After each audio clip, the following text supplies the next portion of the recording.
Zehnimi inkişaf elətdirirəm, bölüm 3. Söz verdiyimiz kimi bugün mövzumuz məhz düşüncə modelləridir. Çünki biz düşüncələrimizdən ibarət olmadığımızı artıq kəşf eləməliyik. Özünlə bağlı fikirlərin və ya başqaları ilə bağlı fikirlərin sənin haqqında çox şey deyə bilər. Amma bundan ibarət deyilsən.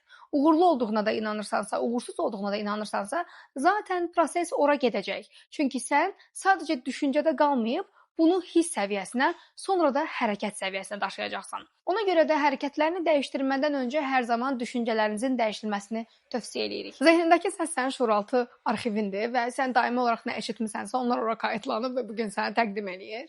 Ona görə bugün düşüncələrini analiz eləməyini istəyirəm.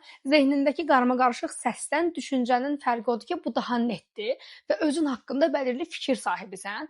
Özün haqqında olan o fikirlərini bir kağıza yazmağını tövsiyə edirəm və özün haqqında nələr düşündüyünü net gör istəyirəm və bu düşüncələrin nəticəsində necə hiss eləyirsən və bu hisslərin nəticəsində hansı davranışları sərgiləyirsən, gör, aydından fərqi nə var, sonra danışarıq.